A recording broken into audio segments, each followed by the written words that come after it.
Yui was combing her hair in the room when Ku suddenly appeared. He gave her a big bouquet of roses. She asked him what they were for, and he replied that it was to mark their acquaintance. Yui happily took the bouquet and thanked him, but if it was just words, it would be too simple. So Ku asked her to repay him with something. Ku suddenly put his arms around her waist, pulling her closer to him. He told Yui that this was a world of give and take, but she shouted for him to stop and pushed him away. Silence filled the room.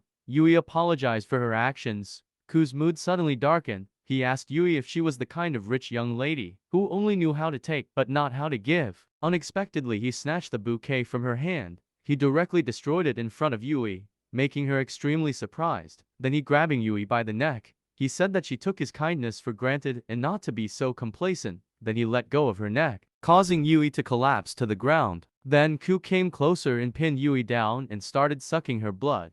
As he sucked her blood, Yui resisted, but all her efforts were in vain. Yui couldn't do anything. She collapsed, and her consciousness drifted. In her dream, Yui saw the tree blooming, and the petals also started falling.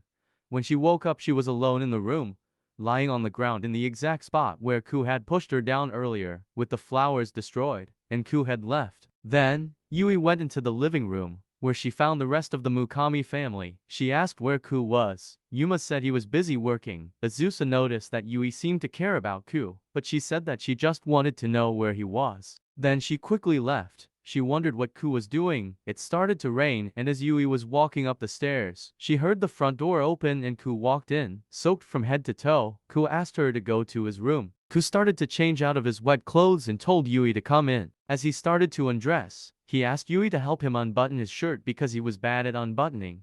As she helped Ku unbutton his shirt, she asked him about his job. He looked surprised and said that she had little knowledge of the outside world. He revealed that he was an idol. Then he turned around to take off his shirt and Yui discovered the scars on his back. Then he started to tell Yui about his past. In the past, he was a lonely boy since birth. He was trapped in a very deep manhole. He always had the hope that one day he would escape from there and go out into the outside world. One day, Ku escaped from there, but then he was turned into a commodity to be sold to a rich noble family. They abused him for entertainment. Although he was fed well and dressed well, he was often beaten. The nobles abused him too severely. His injuries didn't have time to heal, thus forming a scar. Once, Ku bled profusely from his right eye, and holding a bloody fork in his left hand, he gouged out his own eye. Ku told Yui that there are people who consider imperfect things to be the most beautiful. Hearing this, Yui felt sad for him. She wondered how he could tell such a sad story with a smile. But Ku said that good things happened at the same time.